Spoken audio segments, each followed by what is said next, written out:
Okay. Welcome, everyone. We are talking today about soul power. Our next experience of soul power will be in Woodbury on March 24 and 25. And our special guest today is Elise, who attended the very first soul power. And she's going to talk to you about her experience. So welcome. Hi. We also have Renee, Keene, one of the other leaders of the group. And so she'll be talking with you as well later. So Elise, I want to ask you, from your experience of the first soul power, what was the most expansive experience that you had there? Expansive. It's hard to articulate how expansive. I mean, that weekend, I've never had a weekend like that before, where I felt like I walked out at the end of the weekend a different person. I walked out at the end of the weekend, and I didn't want to leave.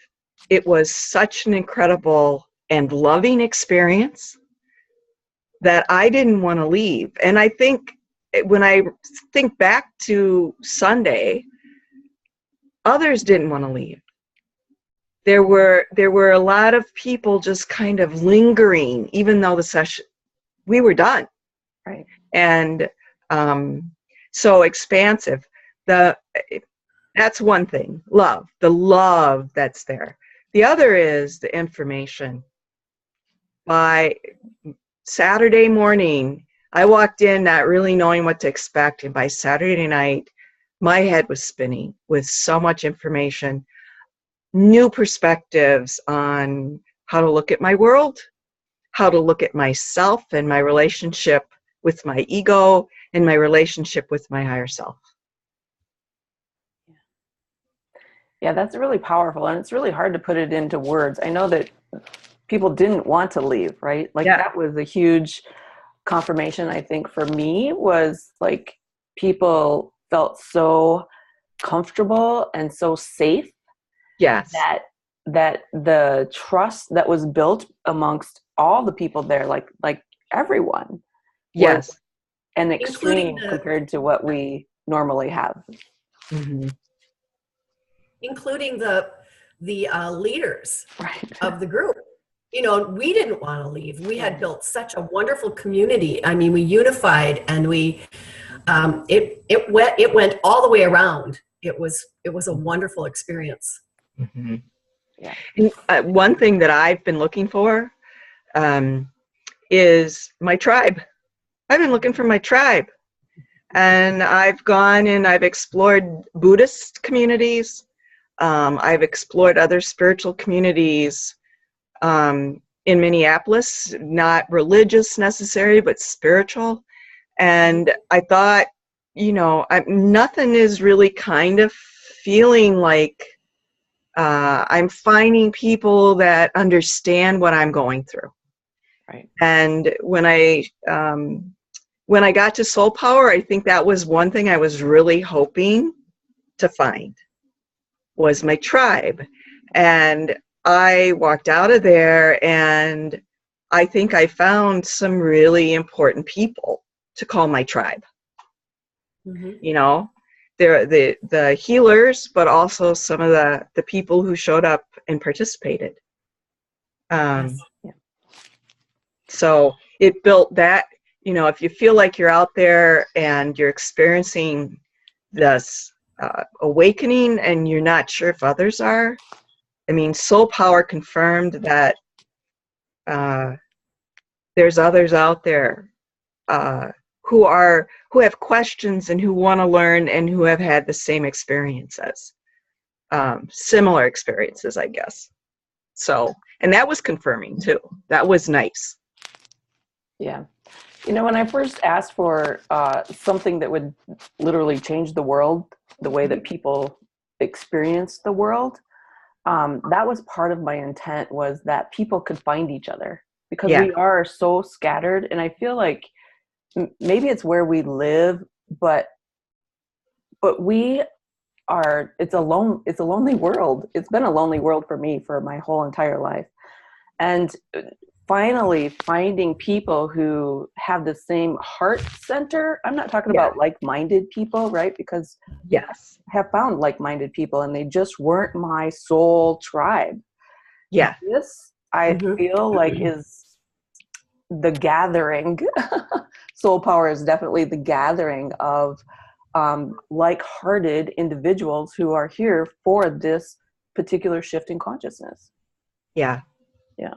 So yeah, that's super powerful as well. And it's something that we don't really, we probably take for granted. But that might be something where we need to focus in a little bit more too, is, you know, who is our tribe? Yeah.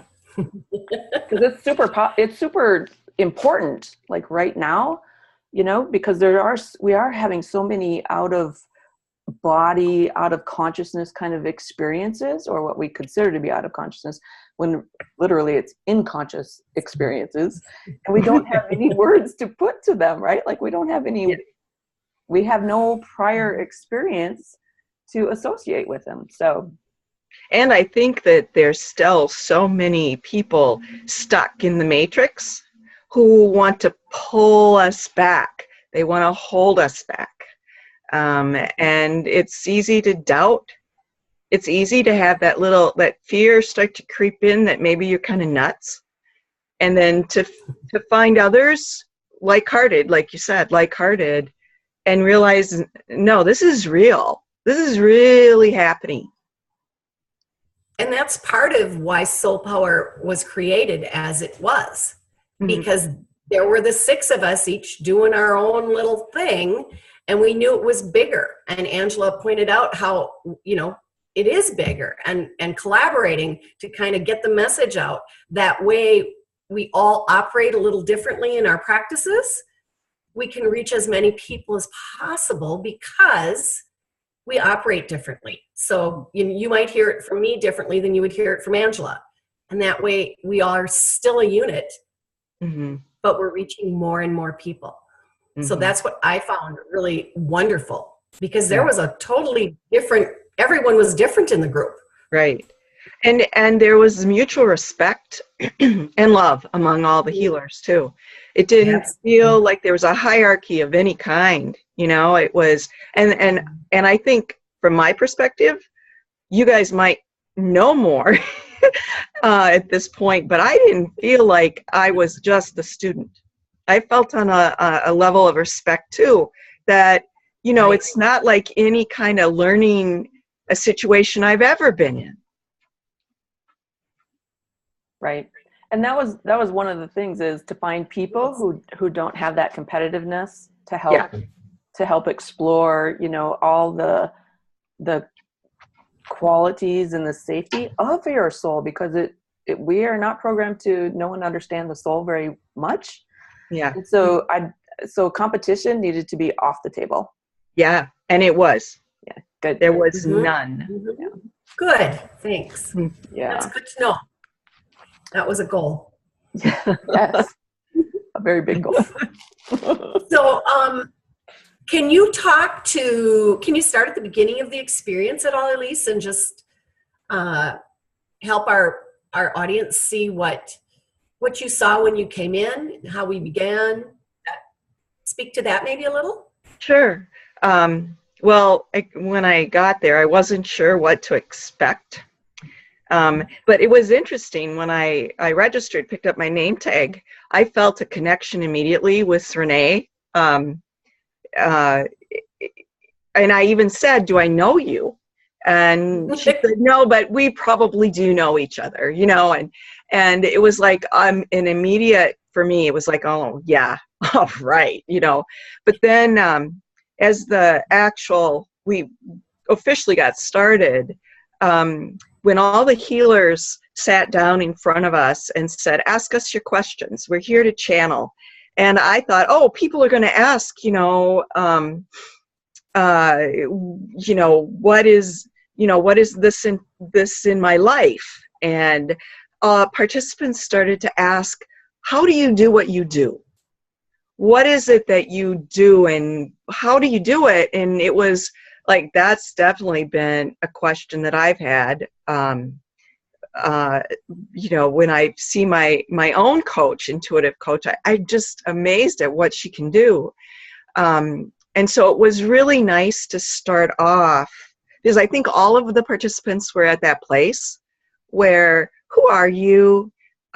What do you do? And, it almost kind of set the foundation for what we were going to learn. Getting to know each of the healers, one-on-one. And if I can just speak to from that moment, and it's a 2-day workshop. So on Saturday, all this new information it just kind of descends on the participants. And by the end of Saturday, my head was spinning. And I needed just alone time to process and to rest. I think my energy was somewhat depleted. But by Sunday, when I walked in and I had refreshed, had some breakfast and sleep, and I came into that room, it was like walking into a hug.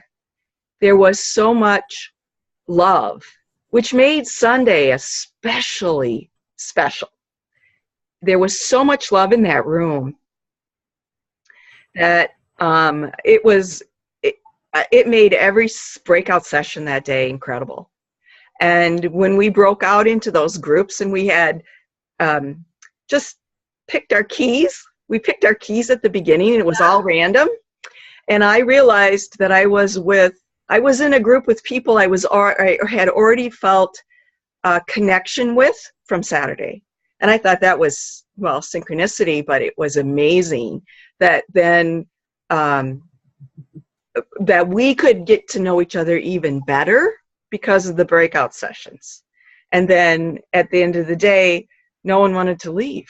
We all just kind of lingered. It was just like, kind of by the coat rack. And it was such an experience that, and I said, needs to be a week long, but because it could be. Right. So it could be a week long. Yeah. Mm-hmm. Yeah. Which is why we have, expansion experiences after that, so that we can dive deeper and do more things. Mm-hmm. Yeah. Thank you. Yeah. No, thank you. So Elise, what would you say to someone who is sort of interested yet maybe a little bit afraid to like dig deeper into who they are and why we're here? Well, I have a real just part of my being is that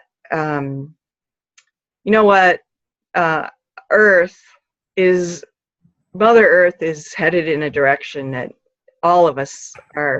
most of us don't want to see. And I felt a bigger purpose. I felt that, it seems like you feel like if you have this purpose, you have to get out, roll up your sleeves and go to work. And I realized that individually, we all do something and it's not that hard. I don't know how many times, Angela, you said, it's not that hard. And it's already, you already know it. It's already you. So I think it was being able to be in an environment where we were all allowed to be ourselves and not to be afraid and to trust. And the information that was coming at me, I know, resonated so well and made so much sense to me that it just built on. It's kind of like you leave that weekend and you want to try stuff. You want to try this, all the tips, and I think if you're on the fence about, should I go to this? I would say the fact that you're on the fence, you should go. That's what I would say. Yeah. Because you'll walk away with so much understanding on how to expand. And it's not, that's the other thing. It's not that hard, and it's already you. It's you. So it's just getting to know yourself better, your higher self, your real self, your true self. Yeah, I think that that's an important key, is that this isn't necessarily woo-woo, where it's like really, we're not teaching about angels, guides, those kinds of things. This is about who you are. Mm-hmm. Like literally who you are as a human being, Mm-hmm. having this very expansive soul experience. Right. How the shift in consciousness is literally leaving the belief systems behind, the egoic belief systems, and moving into the power of who you are. Yes. That is a transformation that has never happened before. Right. And it can help us each individually, but it also helps us collectively. Yes. Helps Mother Earth raise the vibration and purge all the fear. And community is so important. That's why I think meeting all these people, because it was men and women, I think I could feel that energy raise. That's what I was feeling on Sunday. Yeah. Was the vibration was so much higher. Yes. And we take that home with us, right? Yeah. And then we get to help someone else raise their vibration. And it's just a domino effect, but it's so amazing. Yeah. That it's really hard to put words to. The other piece of it is, and you spoke to it, Elise, about if you're sitting on the fence, just do it. Mm-hmm. The other piece, you don't have to be in a specific spot in your evolution to come to this. There were people that came that really had no clue about why they were there or what was going to happen. There were people who had studied, like you, many different spiritual practices, done different things. And then there were people who were just like, I just know I need to be here. And I don't know about expansion. I don't know about evolution, whatever. You don't have to be at a certain point. You can come in just knowing, so you can jump off the fence, because it isn't about, what you know at this point in time. It's about what you know when you leave. Yeah. Yeah. And what you take with you when you leave, when you go out into the broader world. What do you take with you to share? Yeah. And another thing, when we talked about indigo children and crystal children, and where I went after that session on Sunday, I got in my car and I headed back to the Twin Cities from Stillwater. And I said, I got to talk to my son, Jonah. He's an indigo kid through and through. And we went out for dinner and I told him about soul power. And it was just like, yeah, it kind of makes sense, Mom. He's always been so wise. Yeah. But I thought it was there that whole section on children, our children, and we see it playing out with the Florida shootings. We're seeing their vibrations so much higher than some of the adults in the country. Yes. And it's fascinating, Angela, when you covered all that, about the children. Yeah. It's exciting. And it does give parents some insight to their kids, I think. Yeah. What we learn. Definitely. Yes, definitely. Because, we can't treat the kids that are coming in today the same that our parents treated us. It doesn't work. Doesn't work. It does not work. These kids are super intelligent. They're geniuses, yet we're still treating them like 50 years ago. Mm-hmm. We're just oppressing them, and we can't do that any longer. So, yeah. Absolutely. All right. Well, Absolutely. Thank you, Elise, for doing this for us. We are so thankful for you. Well, it was, I kind of want to go back. I kind of want to expand my tribe, Right. But I mean, and it's propelled me, I think. Being at Soul Power that weekend has propelled me to add to my journey in ways I never imagined.